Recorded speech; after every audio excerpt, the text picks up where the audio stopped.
Lemkin Solitaire and Equalizer seeders and planters offer disruptive innovation like vertical banding, dry and or liquid onboard fertilizer, and great prices. Go to lemkindemo.com for more information and to request a demo.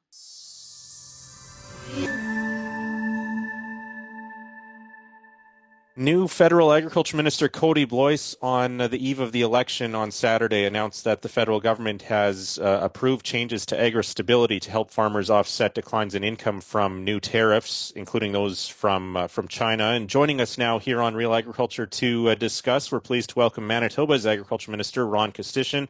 And Minister Kostishin, there, of course, is a provincial component to AgriStability. Should first of all say thank you for taking the time to join us. What's Manitoba's perspective on this AgriStability announcement from the federal minister?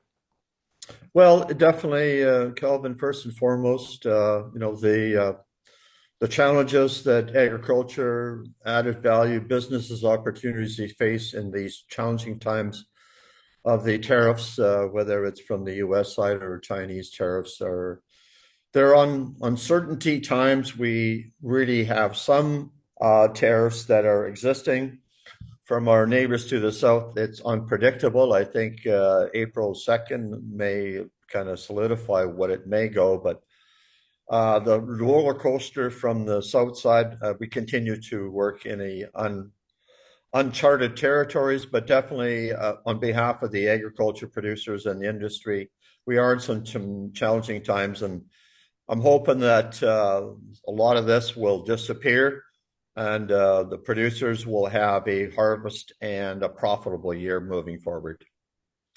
So your new federal counterpart announced these proposed changes to AgriStability on the eve of the election. AgriStability is a 60-40 federal provincial split, at least it has been historically. We haven't heard word from the provinces yet as to that 40% portion and whether they're signing on. Is Manitoba planning to sign on to this enhancement to AgriStability? Well, definitely we have the program in place, and at this point in time, we don't see any changes of the program as far as the province's contribution. Obviously, the rate is going up, and depending upon what challenges we come forward, we're here to work with producers. We're here to work for the farming community, for the betterment of everybody that has that as an occupation, and industry as well. So are you saying that the compensation rate is increasing, that the federal government is going to be bearing the cost of these enhancements? Basically, what has been announced is increasing ag stability compensation rate from 80% to 90%, Kelvin. But as far as the 60-40 cost share, we will maintain the program criteria as far as the provincial share with a federal government share. The 60. Okay, so then Manitoba will be chipping in more to maintain that 60-40 split with the enhancements? Yes, we are supportive of the program that's been announced by the federal government. Okay. How does this, I guess, do you need other provinces to sign on as well, or can Manitoba go ahead with offering the enhanced AgriStability even if other provinces aren't signed on? And along with that, what are you hearing from your provincial counterparts? Well, we're in the process of working that out, and we're very supportive of the program. Basically, what other provinces choose to do, I guess, at this point in time, Kelvin, is their choice. But definitely, we've been in consultation even prior to the announcement. I want to share with you that we've had 2 meetings with majority of the ag ministers across Canada. At that time, Lawrence MacAulay was the ag minister federally, and twice I've spoken to the new ag minister, Mr. Kody, that we continue to work together of some form of business risk insurance program, and we will continue to have that conversation at this stage of the game.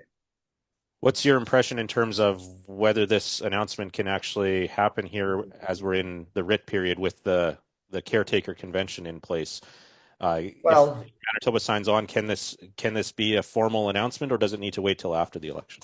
Well, basically, I guess these are challenging times, Calvin, and I guess depending upon the outcome moving forward as far as the federal election goes, where I guess we'll have to patiently wait that out because obviously we're in a time of uncertainty as far as the election goes. But definitely, we were given these opportunities as I spoke to the minister on Sunday night, federal minister, and we are going to work together to hopefully do whatever it takes to help out producers. Should whatever the tariffs situation exists, we will continue to work with producers, farm organizations, and obviously canola industry is probably one of the highest. Definitely the hog industry, it's got some challenging times as well. The markets are unpredictable, but I just want to assure you, Calvin, that we're here. We are in challenging times, and we're ready to negotiate and have discussions with all sectors throughout the province of Manitoba and the federal government. From a farmer's perspective, Minister Kostyshin, should farmers be planning for these AgriStability changes to be in effect? Can they bank on these changes having that they are going to take place, or is this still up in the air from a political approval process perspective? Well, basically, we brought it forward with the understanding through the federal government's initiative. We've supported the initiative, and I guess pending what the outcome is of the federal election, I guess we could probably reconnect and have a conversation moving forward. Okay. Yeah. Your government had its provincial budget announced last week, and there were some contingency funds in that budget for farmers affected by tariffs if needed. Yes, that's right.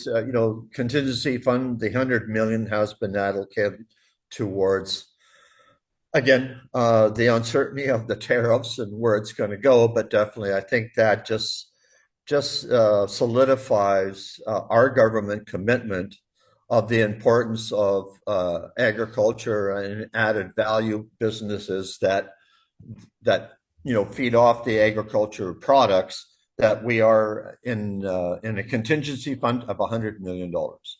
So could some of that money go to this AgriStability enhancement if it does go ahead? I'm not quite sure whether that's what it's targeted for, but basically we talk about the $100 million.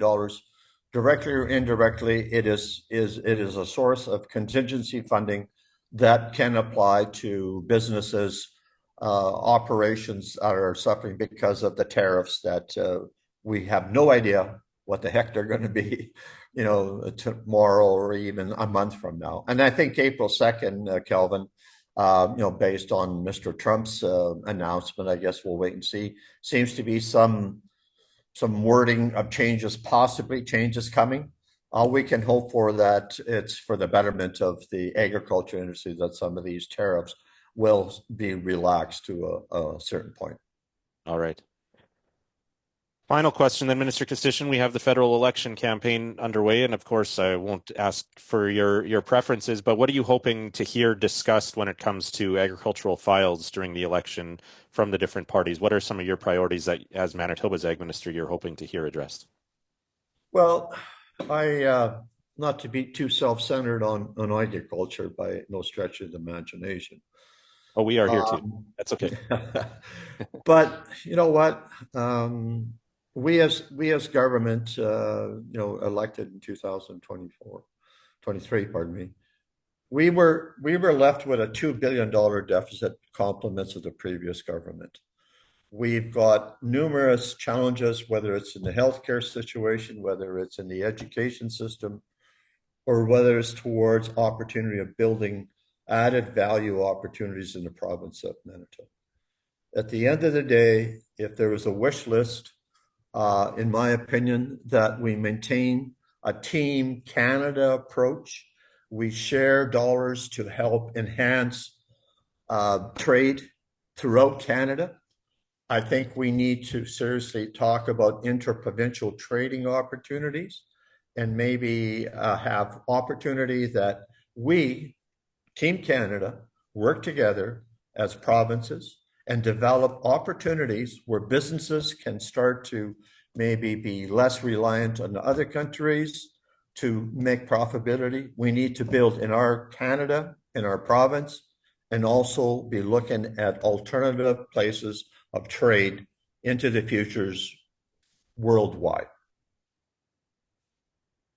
Certainly. I think those are all very high priorities for Canadian agriculture right now. Thank you, Minister Kostishin, for taking the time to chat with us, and we'll definitely be in touch about where things are headed with this AgriStability potential change for farmers in Manitoba and across the country. Thank you.